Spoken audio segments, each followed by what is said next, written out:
They built entire federal task forces to find him, tapped phones, flipped informants, raided apartments, spent millions of dollars chasing a ghost, and still, Frank Matthews walked away. No shootout, no prison sentence, no body found in a ditch, just gone. That's what makes his story different. Every other kingpin in American history ends the same way: dead, locked up, or begging for mercy in a courtroom. Matthews didn't.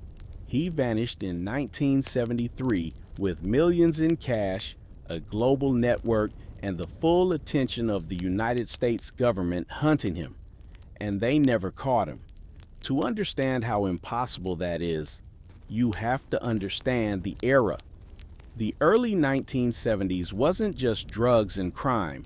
It was surveillance expanding, federal power tightening, law enforcement learning how to dismantle entire empires piece by piece. The government had already proven it could crush mobs, break political movements, and bury anyone who got too bold.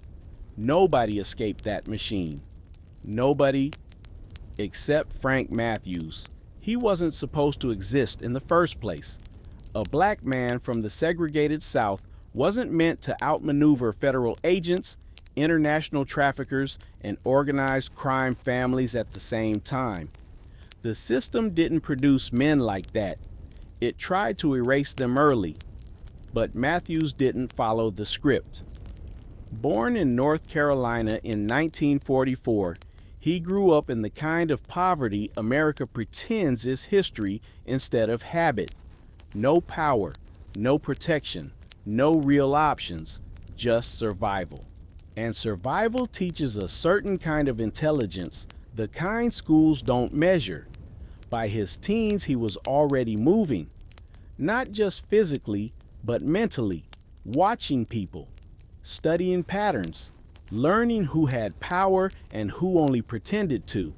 That quiet observation would become his greatest weapon later, because Frank Matthews wasn't loud, he wasn't flashy, he wasn't reckless, he was patient. And patience is dangerous when it lives inside someone ambitious. By the time he reached New York, the streets were changing. Harlem was shifting from jazz and storefront pride into something heavier. Heroin pipelines, underground economies, shadows where opportunity and destruction looked almost identical. Most people got swallowed by that world. Matthews mapped it: where the product came from, who controlled distribution, who answered to who. He saw something others missed. The real money wasn't in selling drugs on corners. The real power lived upstream, in supply. That realization changed everything. Because once you control supply, you don't just make money. You control men. You control territory. You control fear. And fear, in America, has always been a currency. What made Matthews different from the street dealers around him wasn't brutality. It was vision. While others fought over blocks, he studied borders. While others argued over ounces, he imagined kilos. While others chased reputation, he chased independence. He didn't want to work for the mafia. He didn't want permission from anyone. He wanted his own empire. That alone made him a problem. Organized crime in the United States had rules, unspoken but enforced. Certain families controlled certain markets. Certain faces were allowed into certain rooms. Matthews broke that logic completely. He built direct international connections, cutting out the middlemen who thought they owned the game. That wasn't just business. That was rebellion. And rebellion attracts attention. By the late 1960s, Frank Matthews wasn't just another name in Harlem. He was becoming something mythic, a distributor with reach stretching far beyond New York. Money flowing faster than authorities could track. Loyalty built not on fear alone, but on the promise of independence for the people under him. He created something rare in the criminal world, A network that didn't depend on white organized crime approval. That terrified the system more than the drugs ever could, because drugs were profitable. But independence was dangerous. Law enforcement started noticing the pattern before they fully understood the man. Shipments appearing without traditional mafia fingerprints. Distribution chains operating with unusual discipline. Silence where there should have been informants. Someone was organizing all of this. Someone careful. Someone invisible. By the time federal agents finally said his name out loud, Frank Matthews, he was already several moves ahead. That's the part people miss. He didn't rise fast. He rose quietly. Quiet power is the hardest to destroy because nobody knows where to strike. And when the government finally focused its full attention on him, expecting another predictable takedown, Matthews did something no Kingpin had ever done before. He stepped off the board completely. No warning, no farewell, just disappearance. One day he was running a multi-million-dollar operation. The next day, nothing. Apartments empty, phones dead, money gone. Even the people closest to him didn't know where he went. Some believed he fled the country. Others thought he'd been killed secretly. A few insisted he was still living comfortably somewhere, watching the chaos from a distance. The FBI launched one of the largest manhunts in its history. Posters, raids, interrogations. International leads chased across continents. Years passed, nothing. Decades passed, still nothing. A man doesn't just disappear like that. Not without planning, not without help, not without knowing exactly how the system hunts. Which raises the real question at the center of Frank Matthews' legend. Did he simply run, or did he prove something far more dangerous? That the most powerful government in the world could be outplayed by a man it never truly understood. The government didn't panic when Frank Matthews disappeared. At first, they assumed the usual ending: a rival crew, a quiet execution, a body buried somewhere no one would look. That's how these stories normally close. Power rises fast, burns hot, then collapses under greed or betrayal. Federal agents had seen it too many times to believe this would be different, so they waited. Days passed, then weeks, then months. No body surfaced, no whispers from informants, no celebration from enemies claiming credit, just silence. And silence is what finally scared them, because silence meant planning. Silence meant discipline. Silence meant Frank Matthews hadn't been caught off guard. He had left on purpose. That realization changed everything. This wasn't a murder investigation anymore. It was a failure. And failures inside federal agencies don't stay quiet. They trigger pressure, questions, careers suddenly hanging in the balance. Who let him slip? Who missed the signs? How does a man under surveillance disappear without a trace? The answers were worse than anyone wanted to admit. Frank Matthews had studied the system long before the system studied him. While agents built files, he built distance. While they tracked movements, he erased patterns. While they relied on informants, he relied on loyalty, not fear. Loyalty. That difference mattered. Fear breaks under pressure. Loyalty holds when everything else collapses. Matthews understood people the same way he understood supply chains. He knew who would talk, who would fold, who could be trusted when prison walls started closing in. And he built his circle accordingly: small, disciplined, quiet. By the time federal agents realized how insulated he was, it was already too late. Because Frank Matthews wasn't just preparing for prison, he was preparing for disappearance. And preparation takes time. Money has to move without being seen. Documents have to exist under different names. Safe routes need to be tested. Allies in distant places need to be secured long before they are needed. None of that happens overnight, which means while the government thought it was tightening the net, Matthews was already stepping through the last open space. That's what makes this story unsettling. Not the drugs, not the money, not even the crime. What makes it unsettling is competence. Pure, patient competence operating outside the system's control. America can explain violence. It can explain chaos. It can explain failure. What it struggles to explain is someone who wins and walks away. By the early 1970s, Matthews wasn't just another trafficker. He had something far more dangerous: international reach, direct connections to suppliers overseas, distribution networks stretching across multiple cities, cash reserves large enough to fund escape without desperation.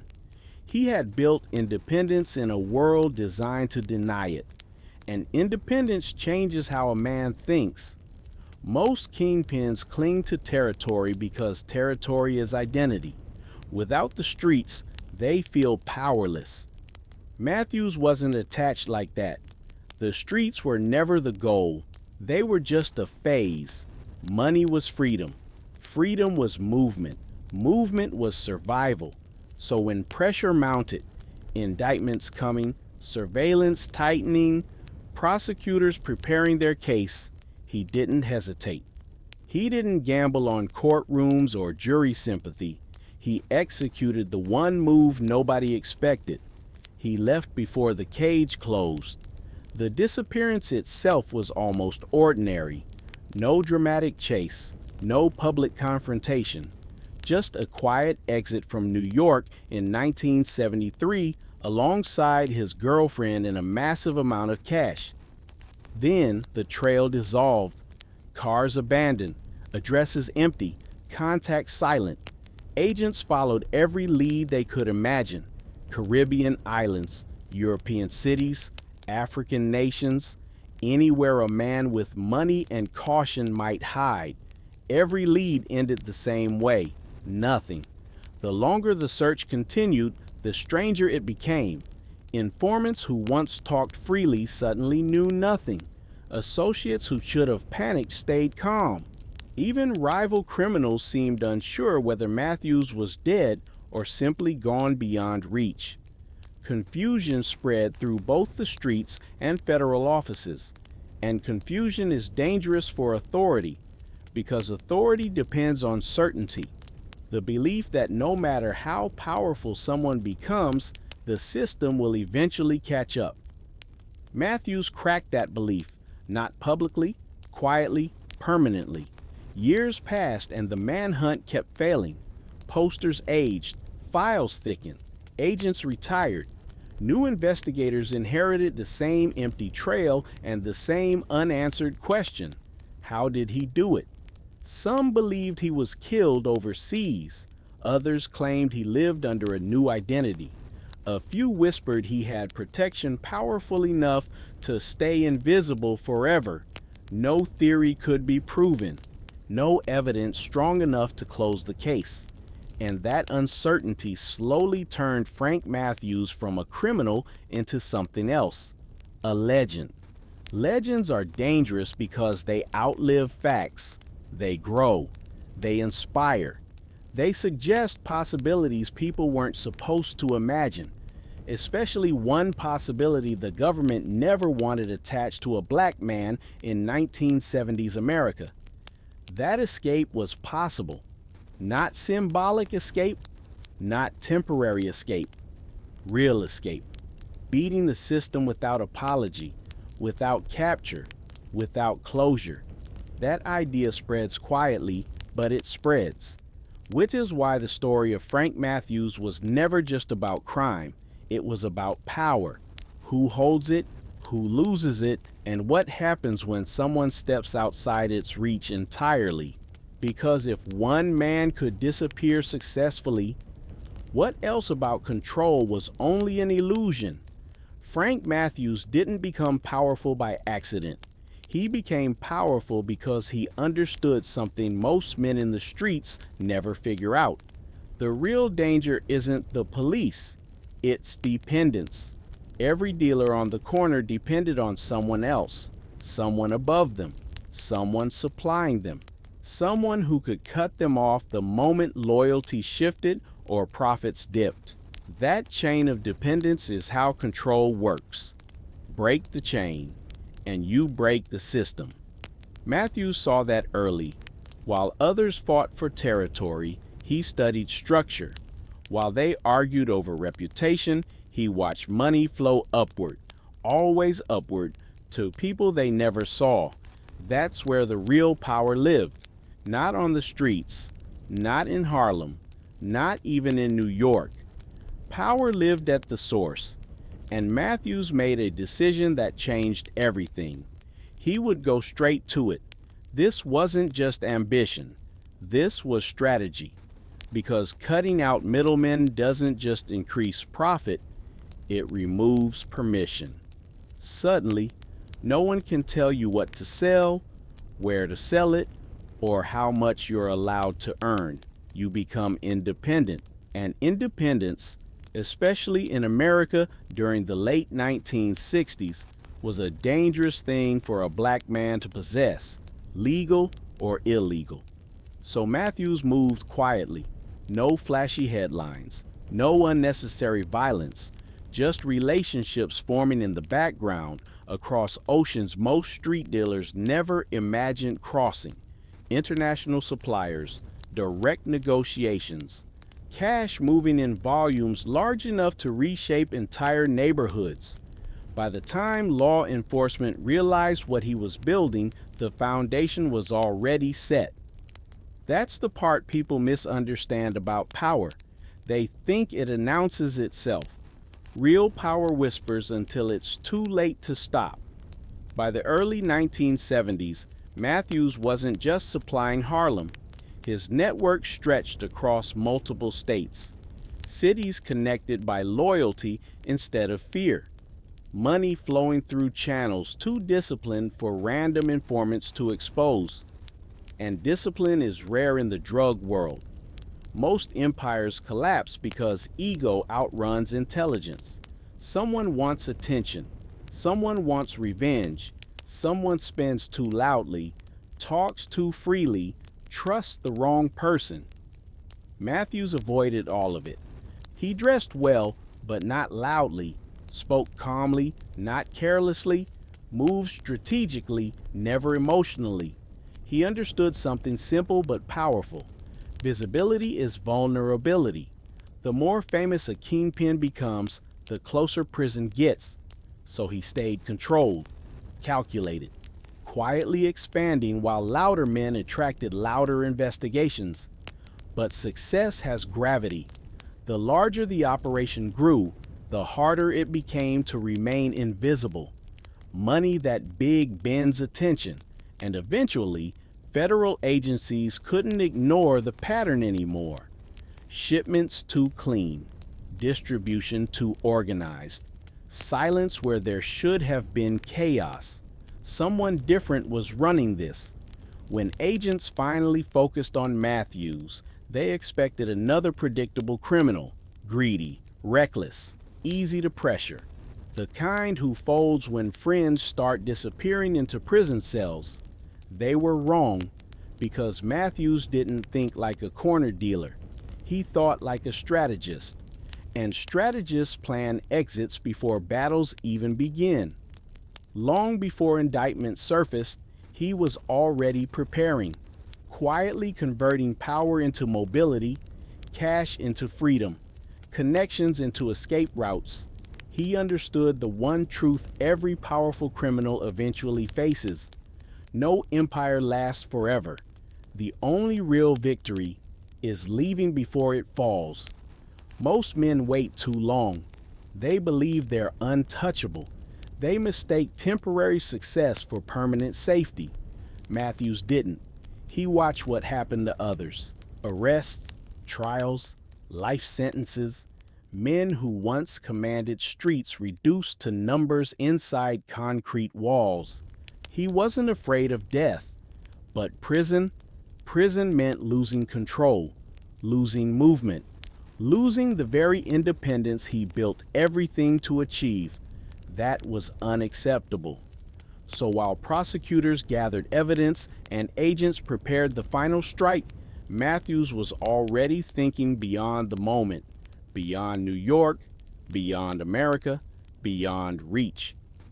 This is where the story shifts from crime into something deeper, because disappearance at that scale isn't luck, it's architecture.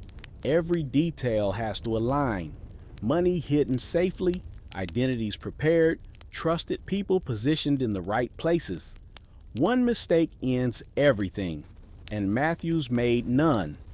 When he finally moved in 1973, it wasn't desperation, it was timing. He left before fear could cloud judgment, before surveillance tightened completely, before betrayal had time to grow. Just a clean exit, precise, silent, final. And once he stepped out of sight, the system revealed its weakness, because systems built on control don't know how to respond when control fails. The government searched everywhere, across borders, across continents, across years turning into decades. Nothing. No arrest, no confirmed sighting, no ending, just absence. And absence creates mythology. Some believed he lived comfortably under a new name, watching history move on without him. Others insisted powerful figures helped him vanish, protecting secrets bigger than drugs. A few thought he died quietly somewhere far from America, taking the truth with him. No one could prove anything, which meant the government never got closure. And closure is what authority depends on. Trials, sentences, headlines announcing victory. Without closure, power looks uncertain, human, beatable. That's why Frank Matthews' disappearance still echoes decades later. Not because of the crimes, not because of the money, but because of the question his escape left behind. What happens when someone understands the system so completely that he can step outside it forever? And if one man could do that in 1973, how many others learned from the silence he left behind? Nobody taught Frank Matthews how to think like this. There was no mentor sitting him down with a blueprint for power, no classroom explaining leverage, silence, and timing. Everything he learned came from watching and surviving. That kind of education is different.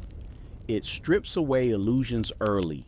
He saw how fast men disappeared when they trusted the wrong person, how quickly loyalty evaporated when prison entered the conversation, how easily systems labeled certain lives disposable and moved on without pause. So Matthews built himself around one rule: never be trapped. Not emotionally, not financially, not physically. Every move he made followed that logic. Money wasn't for status, it was for options. Options meant movement. Movement meant survival. That's why his empire looked different from the outside.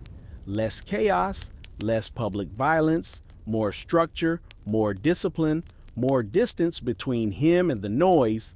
He wasn't chasing the spotlight. He was building insulation, because insulation keeps pressure from reaching the core. By the time federal agencies truly understood the scale of what he had created, Matthews had already separated himself from the visible parts of the operation. Layers of people, routes, and decisions stood between him and anything prosecutors could easily prove. That wasn't luck, that was design. Most criminal leaders tighten control as danger grows. They hold on harder, talk more, demand loyalty louder. Matthews did the opposite. He loosened his grip, reduced visibility, prepared for absence. That shift is easy to miss unless you're looking for it. From the outside, Everything still appeared strong, money flowing, distribution steady, confidence intact. But underneath, he was already stepping away because he understood something most powerful men refuse to accept. Winning the game and leaving the game are two different skills. One requires ambition, the other requires discipline. And discipline is rarer. As indictments started forming and investigators moved closer, Matthews wasn't scrambling. He wasn't negotiating. He wasn't threatening anyone to stay quiet. He was calm. Calm is terrifying when someone has every reason to panic. It means the decision has already been made. People around him noticed the difference but couldn't name it. He spoke less, moved quieter, watched more carefully, like someone memorizing a place he knew he wouldn't see again. Then, in 1973, he disappeared. No dramatic warning, no emotional goodbye, just gone. That moment should have triggered chaos. Rival crews fighting over territory, associates flipping under pressure, informants rushing to trade secrets for protection. Instead, almost nothing, which confused everyone, because disappearance usually exposes weakness. This one exposed preparation. The government launched its search expecting fear to crack the people closest to him. They pushed hard, interrogations, deals, surveillance expanding in every direction. Still silence. That silence told a deeper story. Matthews hadn't just prepared himself to leave, he'd prepared everyone around him to survive without him. Structures already in place, expectations already understood. No desperate scrambling that might draw attention. He removed himself without collapsing the system behind him. That level of control is rare in any world, legal or illegal, and it forced federal agents to confront something uncomfortable. They hadn't been chasing chaos. They'd been chasing intelligence. Intelligence that planned years ahead. Intelligence that understood pressure points. Intelligence that knew exactly when to disappear. So the search widened. International leads, financial trails, rumors crossing oceans faster than facts. Every possibility explored because failure wasn't acceptable. Still nothing. Time passed and frustration turned into something heavier, embarrassment. Because power isn't supposed to lose like this. Not quietly, not permanently. Every unsolved case weakens authority a little. Every unanswered question invites doubt, and doubt spreads, especially when the man who escaped wasn't expected to. Frank Matthews didn't fit the story America preferred to tell, about control, about order, about who gets away and who doesn't. His disappearance disrupted that narrative without saying a word, and silence can be louder than confession. Years turned into decades, and the hunt slowly shifted from urgency to legend. New agents inherited old files filled with the same photographs, the same theories, the same empty conclusions. Where did he go? Who helped him? Was he still alive? No answers. Just the echo of a man who stepped outside the system and never stepped back in. That's what keeps his story alive. Not the crime, not the money, the absence of an ending. Because endings create comfort, they close the door. They restore the illusion that everything returns to order eventually. Frank Matthews refused to give that comfort. He left a question instead, and questions are harder to bury than bodies. The deeper question isn't where he went, it's what he understood that everyone else missed. Because if you can identify the exact moment power becomes vulnerable, you don't need to fight it. You just need to leave before it realizes you're gone. By the time the federal government realized how dangerous Frank Matthews really was, he had already changed the rules. Not loudly, not violently, quietly. That's what made him different from the men who came before him. Most kingpins tried to dominate territory. Matthews dominated structure. He didn't just move product, he redesigned the path it traveled. And once you control the path, you control everything that depends on it. Money, power, silence. Silence was the most important piece because noise attracts attention. Attention attracts investigation. Investigation attracts prison. Matthews understood that chain better than anyone chasing him. So while other drug empires announced themselves with shootings and headlines, his stayed controlled. Shipments moved with discipline. Payments stayed organized. Communication stayed limited. The fewer people who knew anything, the harder it became to destroy. That level of order confused law enforcement at first. Chaos is easy to track. Patterns of violence leave evidence. Informants surface when fear spreads. But Matthews' network didn't behave like that. It looked professional. And professionalism inside an illegal world is harder to penetrate than brutality. Agents started mapping connections across cities and realized something unsettling. This wasn't a loose collection of dealers. It was a coordinated system. Routes connected cleanly. Money flowed without visible leaks. Loyalty held longer than expected. Someone had engineered this. When they finally centered on Matthews, they expected ego. They expected arrogance. They expected mistakes. Instead, they found patience. Patience changes the outcome of every conflict. A patient man doesn't rush. He waits until timing becomes a weapon. Matthews waited through surveillance, through rumors, through pressure building slowly around him. He watched the government prepare to strike and prepared something of his own, an exit. That's the part nobody believed at first.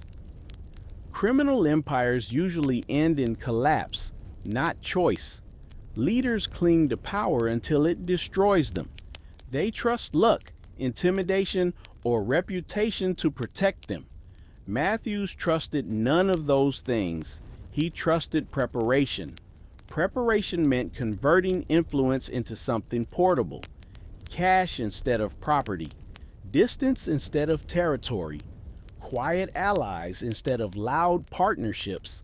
Every step moving him closer to a single goal, freedom outside the system's reach. By the early 1970s, the window was closing, investigations tightening, indictments forming, surveillance expanding across lines that once felt safe. The machine was almost ready to move, so Matthews moved first. His disappearance in 1973 wasn't dramatic. It wasn't cinematic. It was clean. One day he was visible.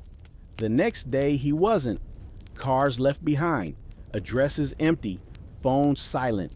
That kind of disappearance only works when every detail is already solved. Where to go, who to trust, how to move money without leaving trails strong enough to follow. One mistake would have ended everything. There were none. The federal response came fast and heavy. Raids, interrogations, international alerts. They expected someone to talk. Someone always talks. Pressure usually breaks the strongest loyalty eventually. Years of cases had proven that again and again, but this time, nothing broke. Silence held. That silence forced investigators to confront a possibility they hated. Matthews hadn't just escaped physically, he had escaped structurally. The case had no weak point left to exploit, no obvious betrayal, no clear direction to follow, just absence. Absence turned into frustration. Frustration turned into obsession. The search expanded across continents. Caribbean rumors, European sightings, African connections whispered through intelligence channels. Every theory chased because failure at this level wasn't acceptable. Still nothing. Time passed, and the hunt slowly lost urgency. Not officially. Files stayed open, names stayed listed, warrants stayed active. But attention moved on to newer threats, newer targets, newer headlines. Matthews became background noise inside the system that once chased him relentlessly. But outside the system, he became something else, a myth. Myths don't need proof. They survive on possibility. The idea that someone could build power, outthink the government, and disappear permanently without punishment. That idea alone carries weight far beyond the man himself, especially in a country built on the promise that no one escapes accountability. His story suggested something different. That control has limits, that surveillance isn't perfect, that power can be studied and beaten, not with violence, with timing. Timing is invisible until it's too late. Matthews didn't fight the system at its strongest point. He left at the exact moment it believed victory was certain. That reversal changed everything. Instead of closing a case, the government inherited a question it could never answer. Where did he go? Decades later, the question still hangs in the air. Agents retired without solving it. Files age without closure. New investigators reviewed the same evidence and found the same emptiness. No ending, no certainty, no proof strong enough to erase doubt.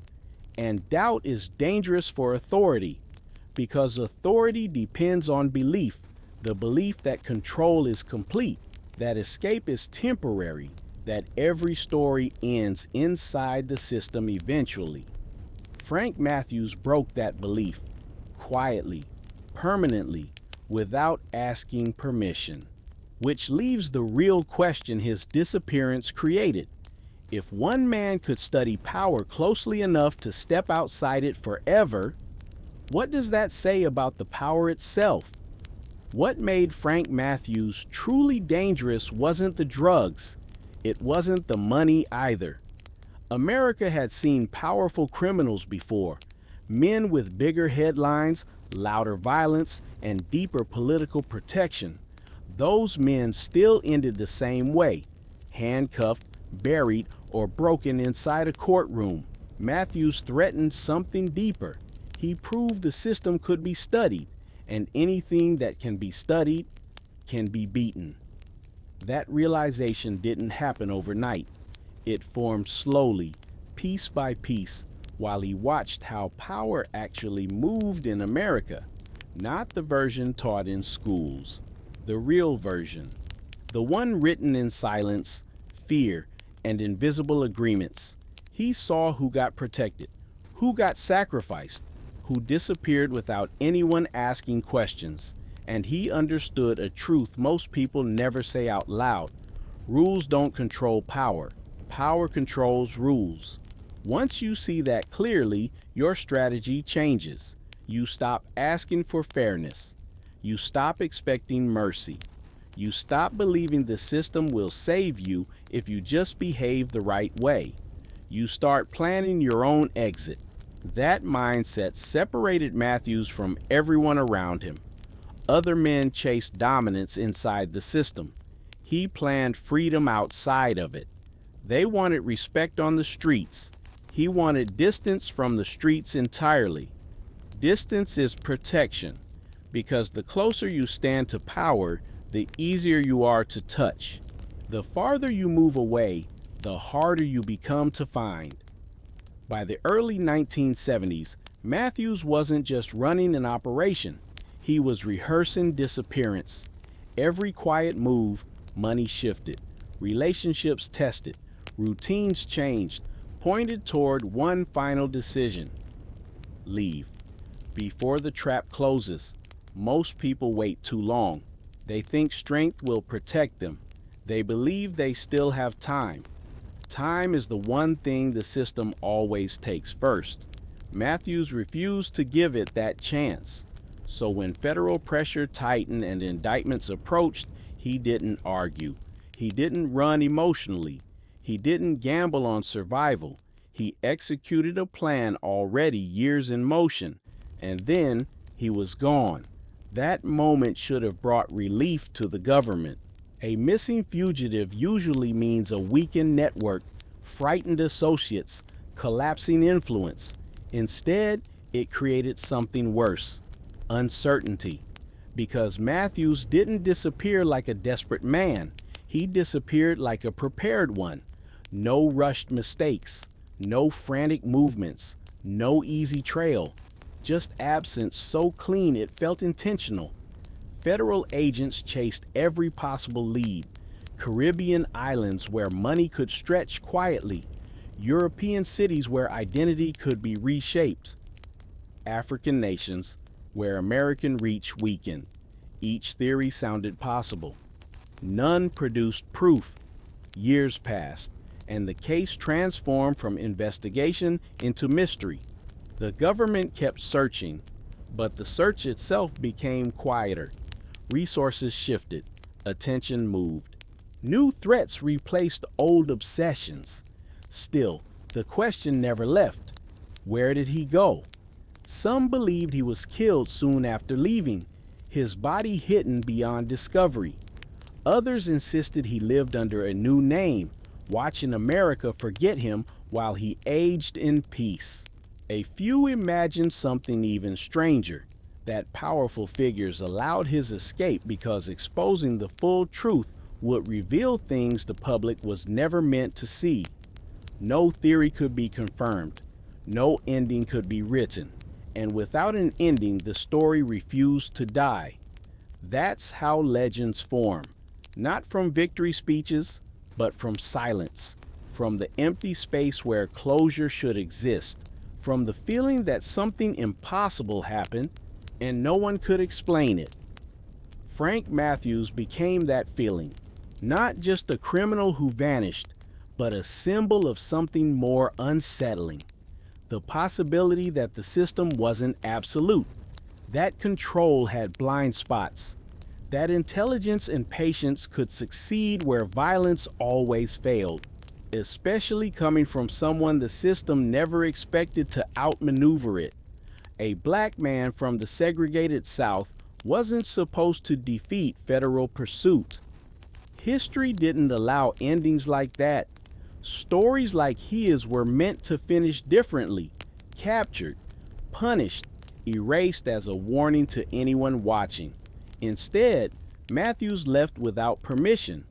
And that changes the meaning of everything, because power depends on examples. Examples of what happens when you resist. Examples meant to create fear. But his disappearance created a different example. One where resistance didn't end in chains. One where escape was real. One where the final move belonged to him, not the government. That idea is dangerous. Not because it encourages crime, but because it questions certainty. It forces people to ask whether authority is as complete as it claims, whether surveillance sees everything, whether control is permanent, or just carefully maintained illusion. Frank Matthews didn't answer those questions directly. He left them hanging in the air. Decades later, the silence still feels unfinished. Investigators who once chased him have died. Files have yellowed. Leads have faded into rumor. Yet the absence remains, unchanged by time. No grave, no prison record, no confirmed sighting strong enough to close the story. Just disappearance. And disappearance, when it succeeds, becomes something close to myth. A reminder that even the most powerful systems can lose track of a single determined man. Which leads to the question that refuses to disappear with him. If Frank Matthews could walk away untouched, what else has the system failed to catch that we were never meant to know about? By the time Frank Matthews vanished, the streets were already changing. Heroin had carved scars across cities. Money moved faster than morality. And law enforcement was no longer playing small games. The federal government had learned something dangerous in the decades before Matthews rose to power. Street arrests didn't solve anything.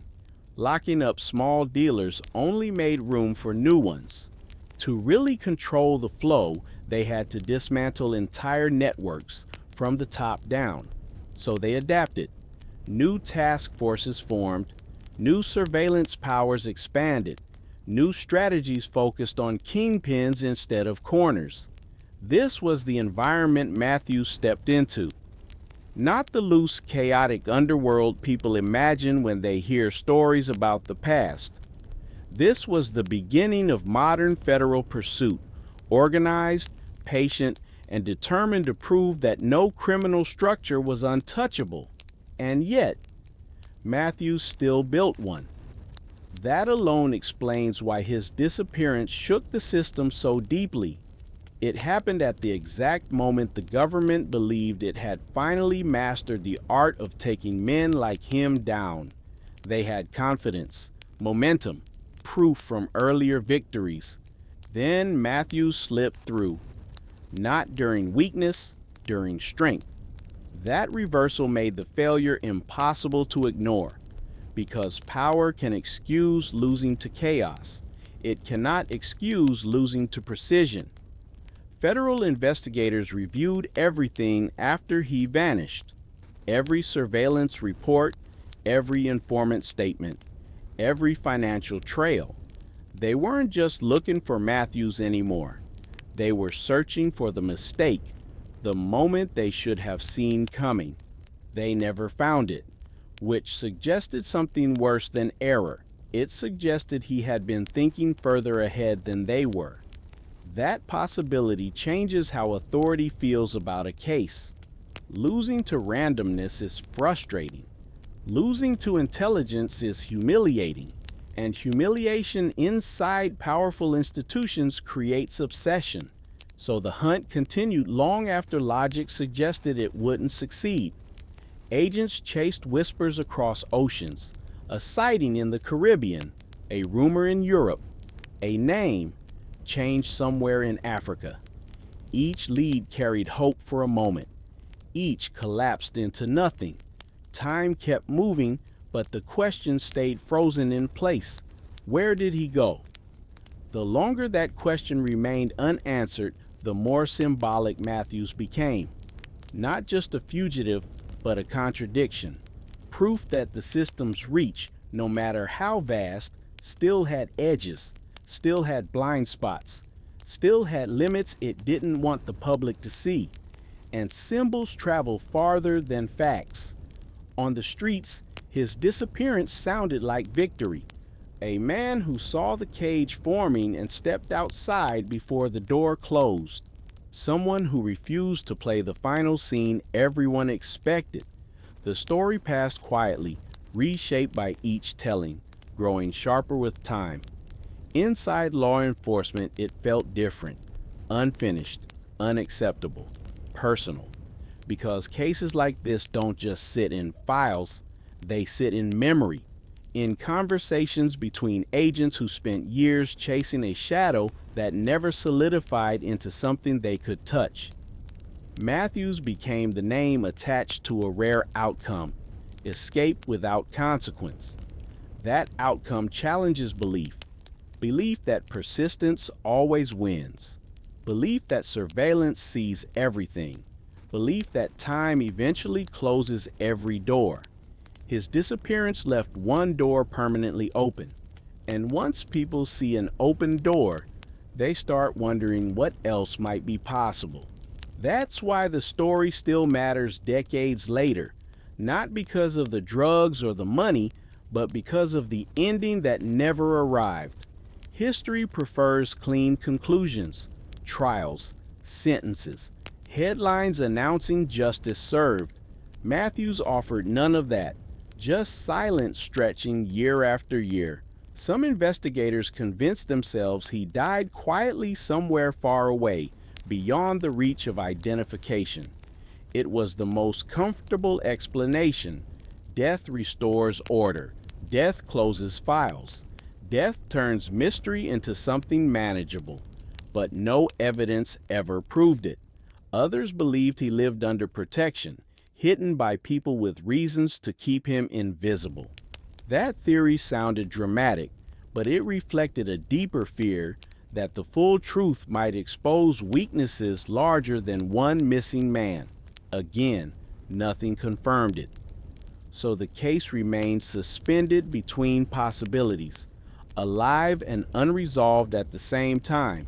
And unresolved stories linger longer than solved ones because they invite imagination, they invite doubt, they invite questions power would rather avoid.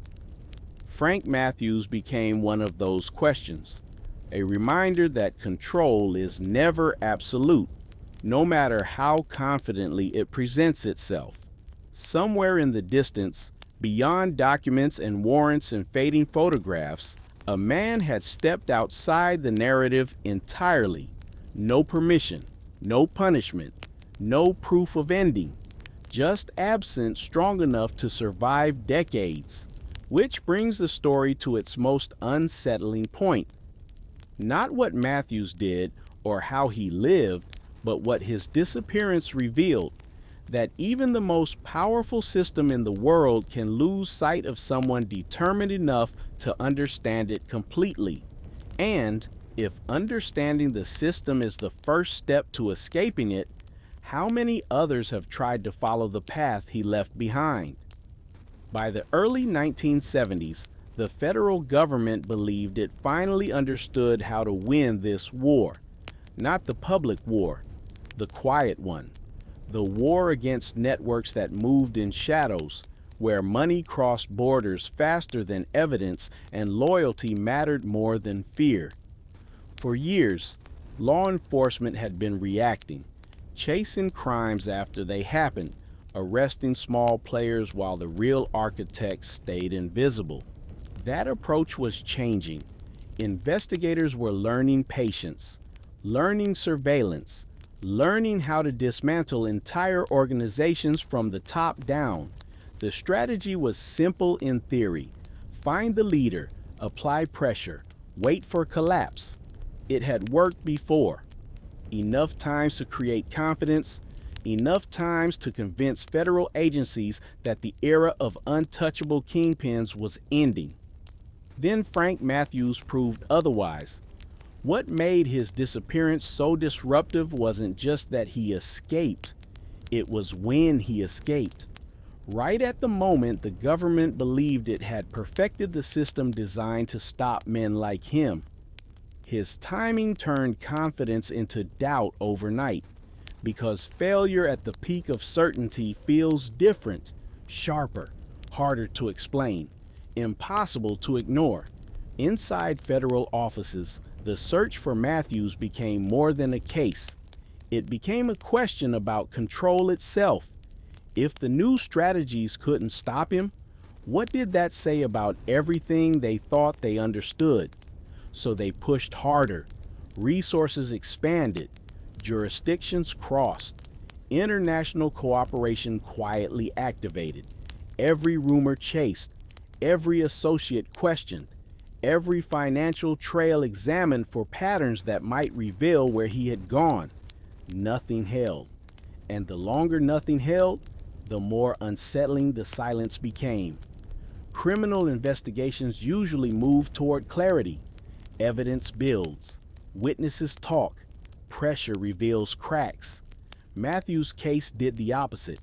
Each passing year erased more possibility instead of creating it.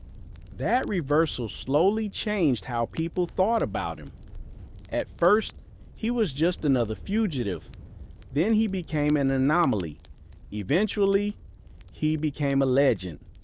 Legends don't form because of facts alone. They form because of what facts fail to explain. The missing pieces grow larger than the known story. Matthews' legend lived inside that absence, the space where answers should have been. On the streets, his name carried a different meaning.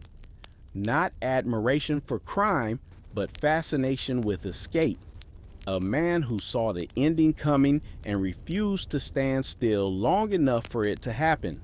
someone who treated survival like strategy instead of luck. That distinction mattered because most stories about power in America end with punishment. The system reasserts itself, order returns. The message is clear: no one gets away forever.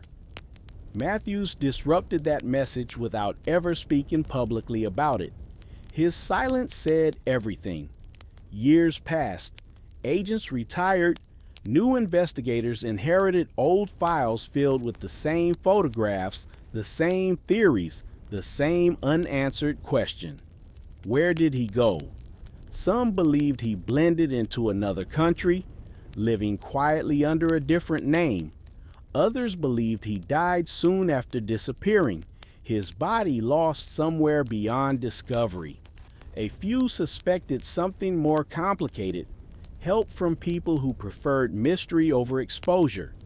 No theory could be proven, no ending confirmed, no certainty restored, and uncertainty is uncomfortable for power.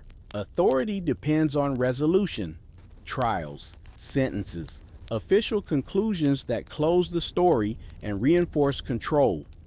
Matthews left none of that behind, just an open narrative stretching across decades. That open narrative became its own kind of influence, not visible, not measurable, but present. A reminder that systems, no matter how strong, still have edges, still have moments where precision beats force, still have limits they rarely admit publicly. Frank Matthews didn't challenge the system with violence. He challenged it with timing. He didn't fight the cage. He stepped away before it closed. That difference is what keeps the story alive, because stepping away requires something rare: clarity, the ability to see the future forming and act before it arrives. Most people react. Matthews anticipated. Anticipation changes outcomes. It transforms survival from chance into decision, and decisions echo long after the moment passes. His single decision in 1973 created a ripple still moving through memory today, a ripple built on absence, mystery, and the possibility that control isn't as complete as it appears. Decades later, the official record still lists him as missing, not captured, not confirmed dead, just gone. And that word, gone, carries weight. It suggests movement without direction, escape without ending, a story still unfinished. Unfinished stories stay alive longer than closed ones because they refuse to settle into history. They keep asking questions. The deepest question Matthews left behind isn't about where he went. It's about what he understood. Because understanding power well enough to avoid it entirely is rare, and rare moments reveal truths systems would rather keep hidden. Truths about vulnerability, about limits, about the fragile line between control and illusion. Frank Matthews walked that line once and disappeared on the other side, which leaves one final thought hanging in the silence he created. If escaping the system is possible for someone patient enough to study it, what does that mean for everyone still living inside it? The file never closed. That was the part agents hated most. Cases are supposed to end. Arrests, trials, sentences, paperwork stamped and buried in archives where history can sit quietly without asking more questions. Frank Matthews refused that ending. His folder stayed active long after the men chasing him retired. It passed from desk to desk, from one generation of investigators to the next, always carrying the same thin conclusion: location unknown, status unknown, outcome unknown. Three words the federal government almost never accepts, because uncertainty weakens authority. And Matthews had turned uncertainty into a permanent condition. At first, the search followed logic: money, friends, borders, patterns. Investigators assumed he would do what most fugitives do: run fast, make mistakes, surface somewhere familiar. That's how cases usually break. People return to comfort. They contact someone they trust. They spend money in ways that leave fingerprints. Matthews didn't. No sudden wealth in another country. No intercepted letters. No reliable sightings that held under scrutiny. Every lead dissolved the same way. Close enough to raise hope. Too thin to prove anything. Hope became frustration. Frustration became obsession. Because Matthews wasn't just missing. He was outmaneuvering a system built to prevent exactly that. To understand why this mattered, you have to understand timing. The early 1970s were a turning point in federal law enforcement. Agencies were becoming more coordinated, more strategic, more willing to use long-term surveillance instead of quick arrests. Organized crime families that once seemed permanent were beginning to crack under sustained pressure. Confidence was rising. Then Matthews vanished right in the middle of that confidence. Not before the system improved, after, which made his escape feel like proof of a flaw nobody wanted to admit existed. Inside government offices, the tone shifted. This wasn't just about catching a fugitive anymore. It was about restoring credibility. If one man could disappear completely after years of investigation, after indictments, after surveillance, what did that say about the reach of federal power? So the search widened, international agencies contacted, financial records re-examined, associates pressured again and again, years after they thought the questions were finished. Still nothing. Silence became the loudest evidence in the case. On the streets, the meaning was different. People didn't talk about paperwork or jurisdiction. They talked about escape. Not escape from consequences in a moral sense. Escape from inevitability. From the idea that once the system focuses on you, the ending is already written. Matthews rewrote that expectation without ever giving an interview, speech, or explanation. He let absence speak for him.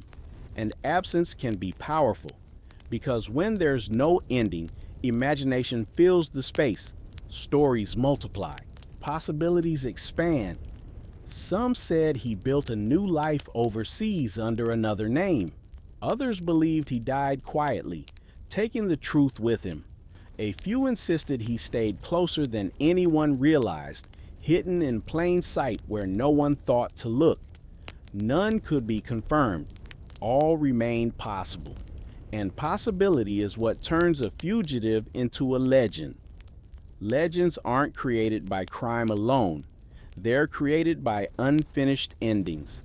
The government couldn't display Matthews in court, couldn't photograph him in handcuffs, couldn't point to a prison cell and say, "This is how the story ends." Without that image, the narrative stayed open. Open narratives live longer than closed ones.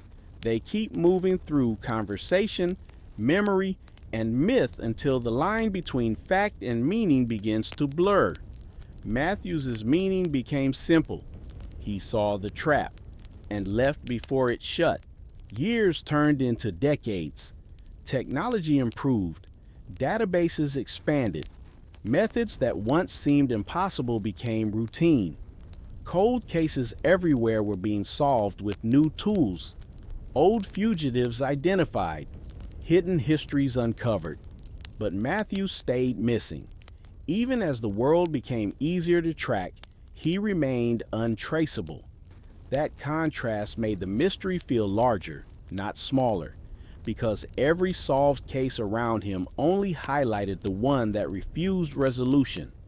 Eventually, the search changed again, not officially, quietly, less urgency, fewer resources, more distance between the present and the moment he disappeared.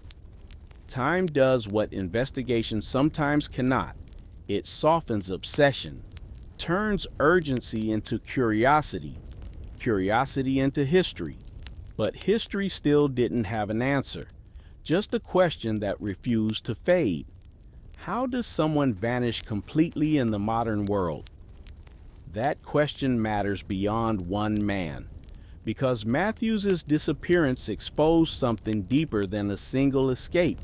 It revealed a limit, not a dramatic collapse of authority, just a thin edge where certainty ends.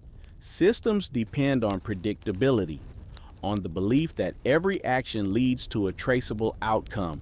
Every pursuit ends in resolution. Matthews created an exception, and exceptions are dangerous, not because of what they destroy, but because of what they reveal. They show that control isn't absolute, that precision can beat power, that timing can outrun force. He didn't dismantle the system. He stepped outside its reach. And sometimes, stepping outside is enough to change how the whole structure is understood. Today, his name sits in a strange place. Not fully history, not fully myth, somewhere in between. Mentioned in quiet conversations, referenced in stories about disappearance, strategy, and survival. Always followed by the same unfinished sentence, no one ever found him. And maybe that's why the story still holds attention, because in a world where almost everything is tracked, recorded, and explained, one man simply walked away and never came back. The day Frank Matthews disappeared didn't feel dramatic.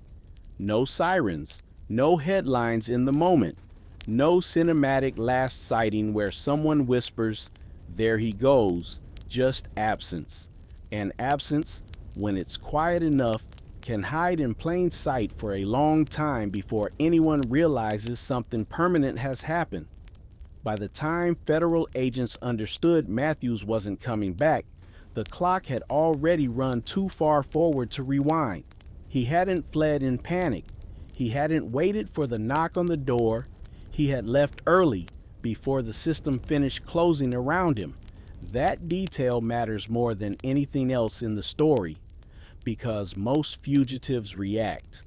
Matthews anticipated. The indictment wasn't sudden. Investigators had been building the case piece by piece, watching patterns, mapping connections, tracing money. The pressure wasn't explosive. It was slow, tightening, predictable to anyone paying close attention. Matthews was paying attention.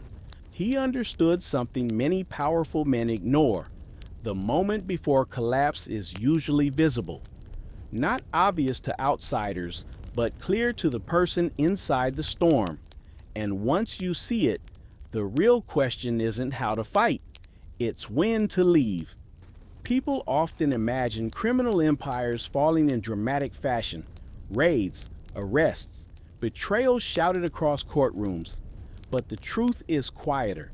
Power erodes first, options narrow, movement becomes harder, trust becomes dangerous.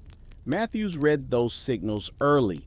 Associates getting nervous, investigations overlapping, questions coming from directions that once felt safe. None of it meant immediate danger, but together it meant something worse. Time was running out. So he made a decision most men in his position never make. He walked away while he still could. Leaving sounds simple. It isn't. To disappear completely, you don't just abandon a location. You abandon identity, routine, recognition, every structure that once proved you existed. You also abandon power, and that's the part people misunderstand most. Running isn't just escape. It's surrendering the very thing you spent years building. Money becomes risk. Fame becomes exposure. Connections become liabilities. Most leaders can't do it. Their ego won't allow it. Matthews did, which suggests something important about how he saw the world. He valued freedom more than status, and freedom to him meant survival without visibility. Federal agents assumed he would surface somewhere familiar. People usually do. They return to old comforts, old cities, old habits that feel safer than the unknown. Matthews didn't follow that script. No confirmed travel trail, no financial footprint that held up, no reliable contact with known associates.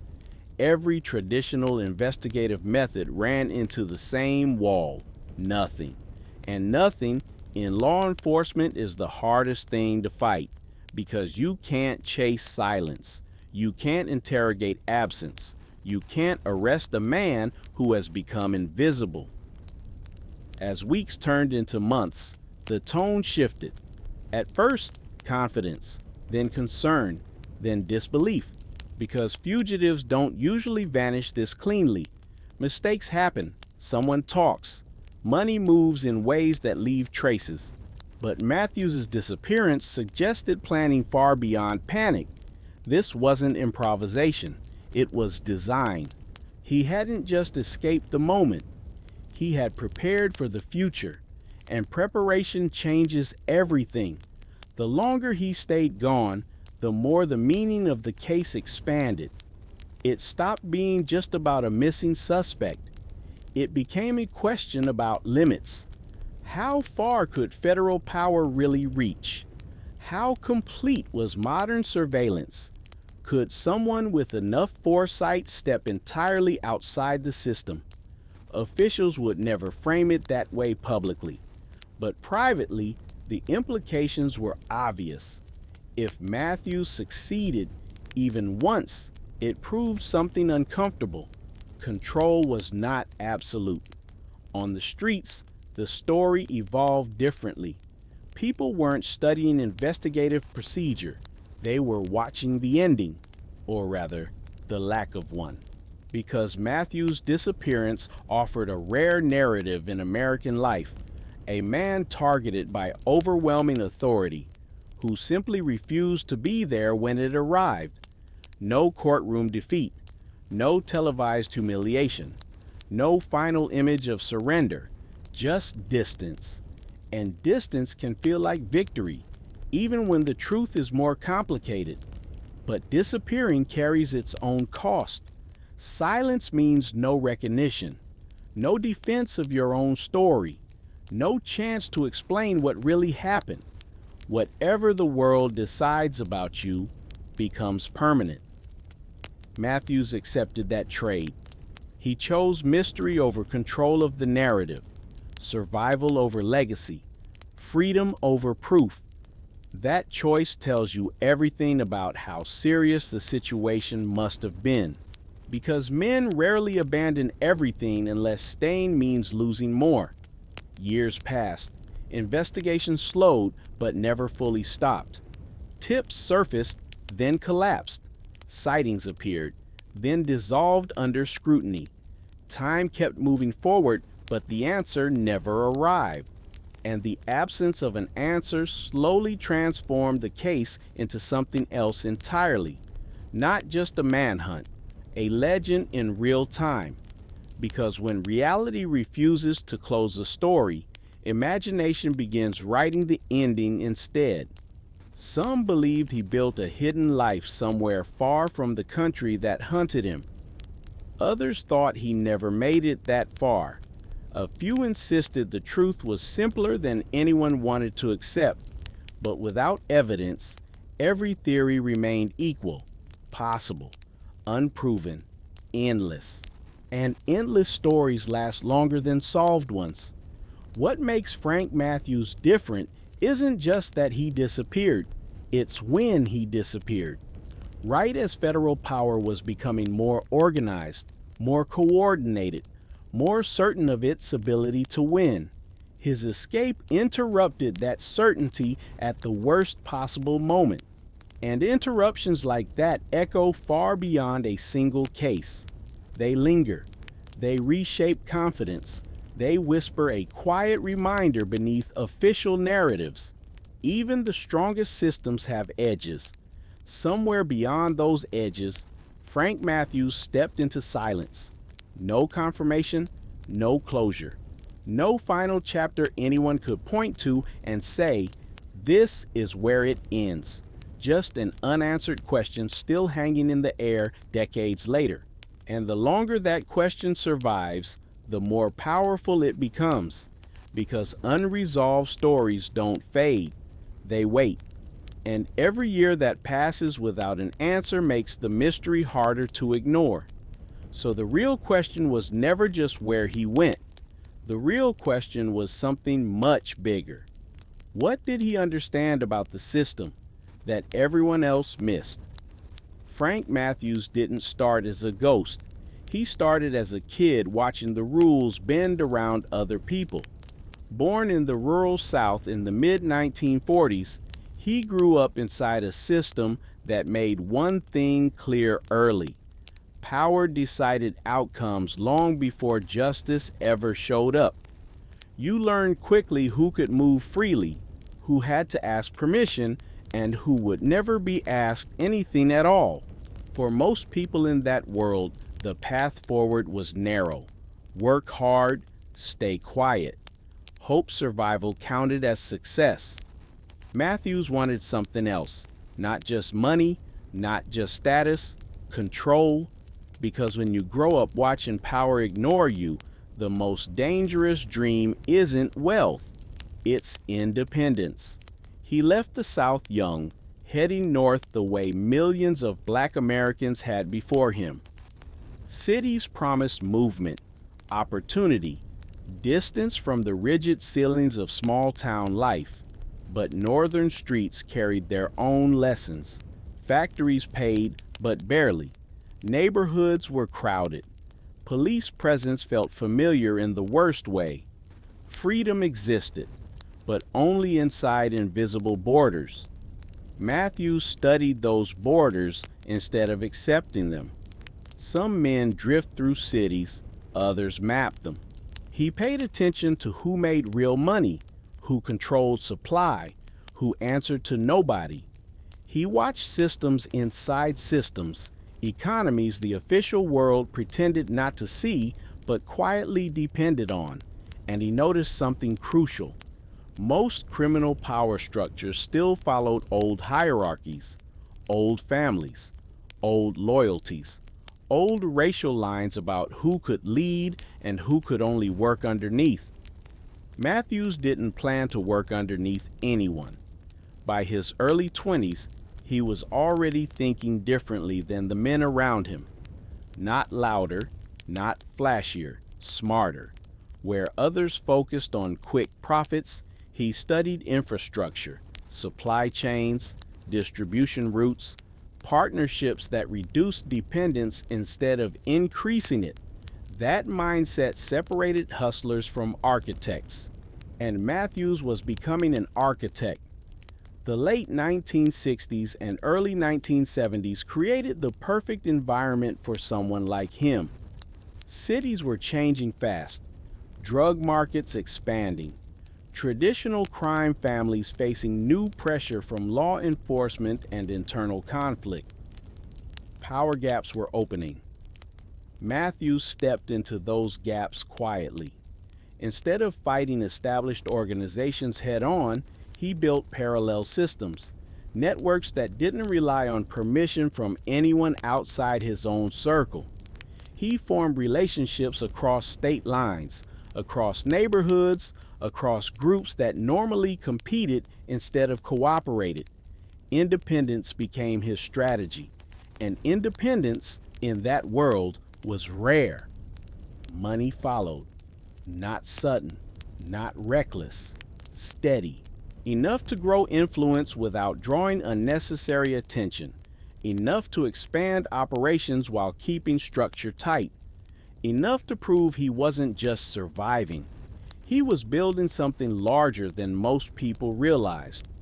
What made Matthews different wasn't just success, it was discipline. He avoided the mistakes that usually exposed rising figures, public displays, unpredictable violence, unnecessary noise. Visibility brings attention. Attention brings pressure. Pressure ends careers. He preferred control over reputation. That choice would later save him time when time mattered most. By the early 1970s, federal agencies were already watching, not because he was loud, because he was effective. Investigators began noticing patterns connecting multiple cities, similar distribution methods, similar financial behavior, different locations, same invisible structure underneath. The name Frank Matthews surfaced again and again, quietly at first, then with growing concern, because organized crime was supposed to follow predictable lines, known families, known territories, known leadership structures. Investigators had spent decades learning to penetrate. Matthews didn't fit that map, and anything that doesn't fit the map becomes dangerous.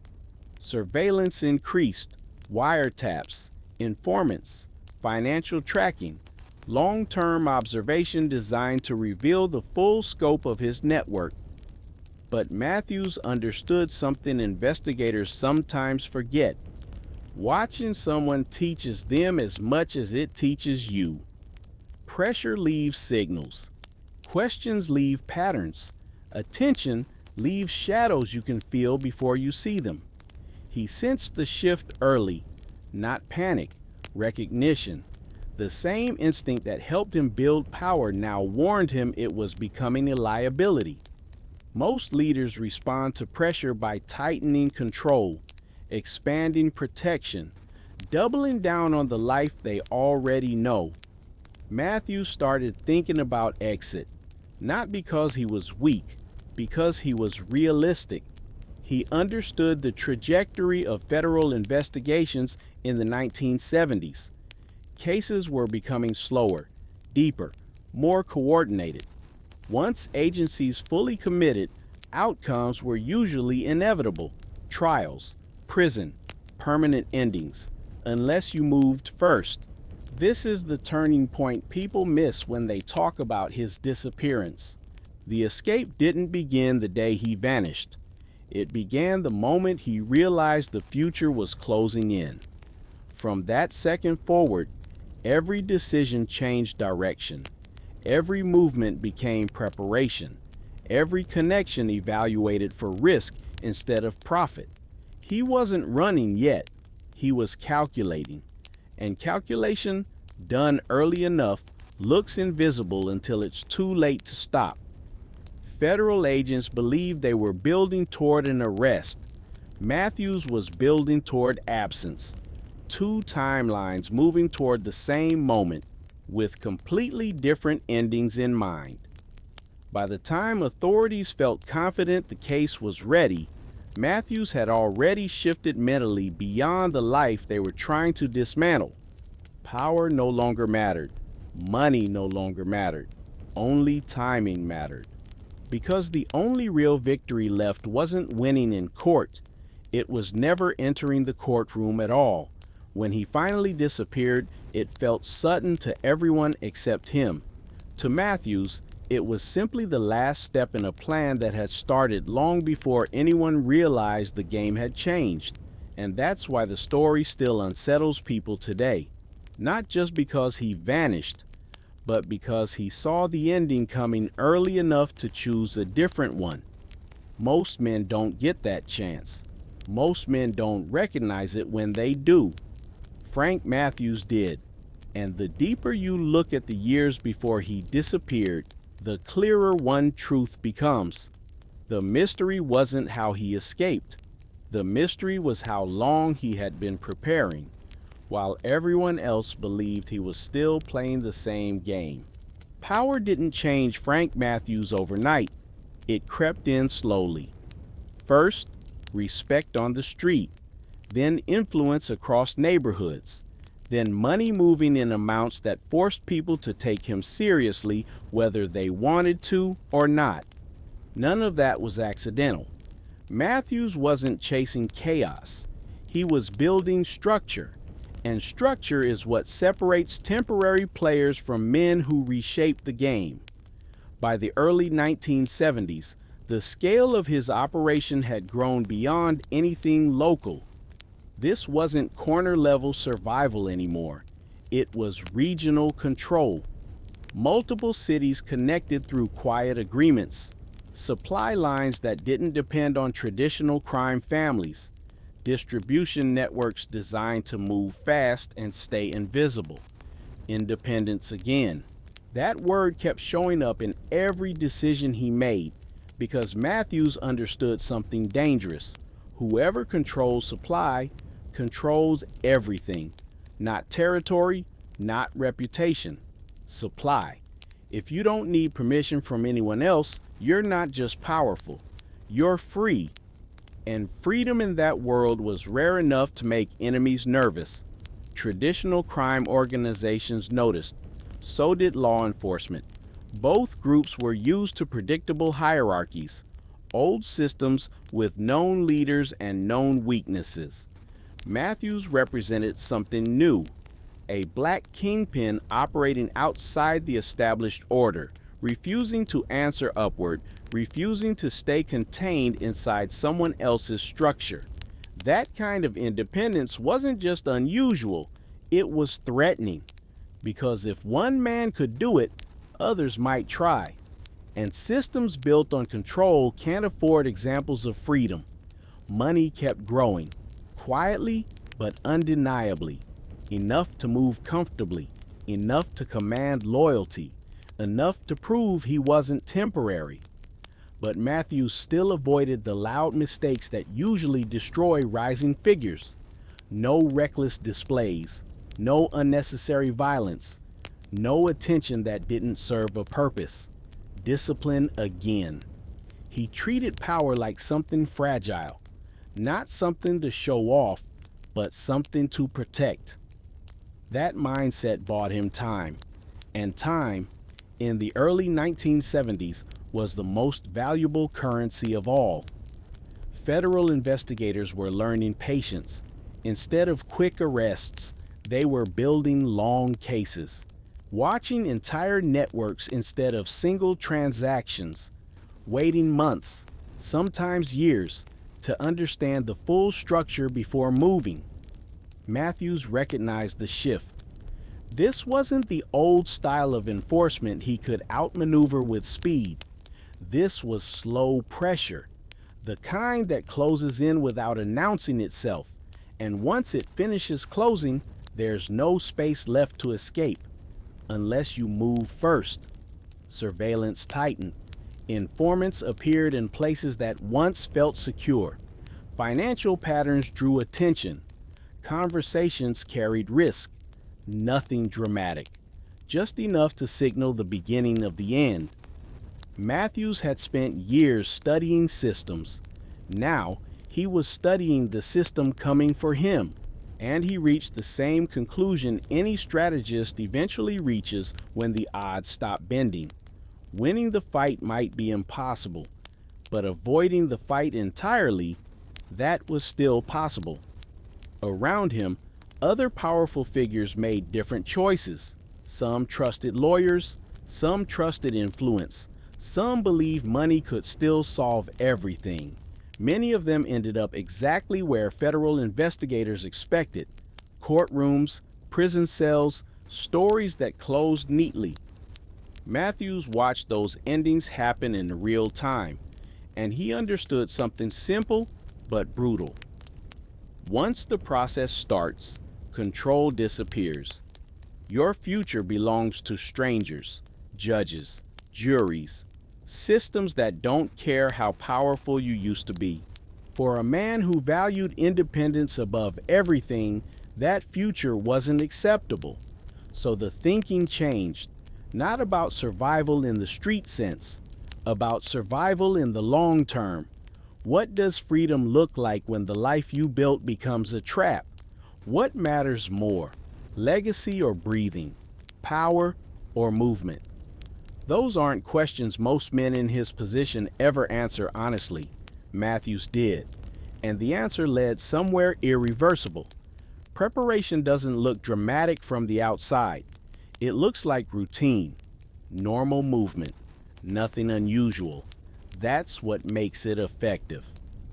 While investigators believed they were getting closer, Matthews was already stepping backward, slowly, carefully, invisibly, reducing exposure, reevaluating trust, positioning himself for something no one around him expected. Not escape in panic, escape in control. The difference is everything. By the time federal authorities felt confident enough to move toward final action, Matthews had already made the most important decision of his life. He wasn't going to fight. He wasn't going to surrender. He wasn't going to explain. He was going to disappear. Not as a reaction, as a strategy. Because disappearing before the system locks in, that's the one move power can't easily counter. This is where the story shifts from crime to psychology. Most men can't walk away from what they've built. Ego keeps them standing still, long after standing still becomes dangerous. Matthews proved different. He detached early enough to act clearly, cold enough to choose survival over pride, focused enough to accept that winning might mean leaving everything behind. That level of discipline is rare in any world, legal or illegal. And it's the real reason his story still echoes decades later. When people talk about his disappearance, they focus on the mystery afterward. But the real turning point happened before he vanished. It happened the moment he understood something nobody chasing him fully grasped. The system wasn't just coming for his freedom, it was coming for his future. And once he saw that clearly, the next step stopped being complicated. It became inevitable. Somewhere in the early 1970s, long before the headlines, Frank Matthews quietly stepped off the path everyone expected him to follow. Not running yet, just choosing direction. And from that moment forward, every move carried him closer to the same silent destination. The place where power, money, reputation, and history would all lose their grip at the same time. The place where a man could vanish before the world even realized he was gone. And the deeper investigators looked later, the more unsettling the truth became. By the time they started the final chase, Frank Matthews was already planning the ending no one would ever be able to prove. By 1972, the pressure wasn't theoretical anymore. It had weight. Federal agents weren't guessing. They were building. Quiet interviews, financial tracing, surveillance that stretched across cities instead of single streets. The net wasn't visible yet, but Matthews could feel it tightening, and men who survive in dangerous worlds learn to trust that feeling before they trust anything else. To outsiders, his life still looked strong, money steady, connections intact, influence untouched. Nothing publicly suggested collapse, but collapse rarely announces itself. It whispers first. Small disruptions, unusual questions, people acting slightly different than they did before. Matthews noticed those shifts early. That's what separated him from most men in his position. He paid attention when nothing obvious was happening. Investigators believed patience would win. They had time, resources, legal authority expanding every year during the national push against organized crime and narcotics networks. Cases like this usually followed the same ending: months of quiet observation, then sudden arrest that dismantled everything at once. Matthews understood that pattern too. And once you understand a pattern, you only have two choices: break it or become part of it. He chose to break it, not loudly, not dramatically, strategically. That meant thinking about something almost no kingpin wants to consider: life after power. Because disappearing isn't just leaving a city, it's abandoning identity, routine, recognition, every signal that proves you exist. For someone who built influence from nothing, that sacrifice is enormous, which tells you how serious the danger must have felt. Around him, other figures were making the usual mistakes, trusting old loyalties, believing money could still protect them, assuming the government would move slower than it actually was. Many of those men ended up arrested within a few years.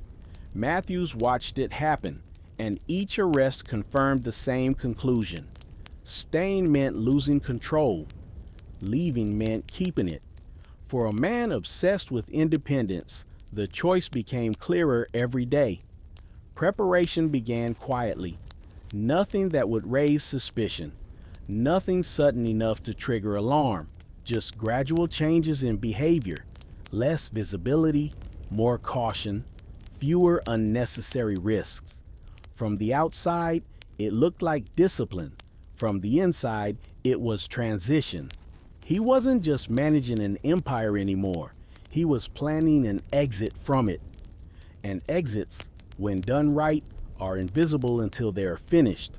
Federal agents, meanwhile, believed momentum was on their side. Evidence growing stronger, connections becoming clearer, a case forming that could finally bring Matthews into custody. Confidence builds slowly in investigations like that, piece by piece, until the ending feels guaranteed. But guarantees depend on timing, and timing was the one thing investigators didn't fully control. Matthews moved first. When the indictment finally came down, it wasn't chaos that followed. It was silence. No desperate public appearance. No reckless attempt to fight the charges immediately. No visible panic. Just absence.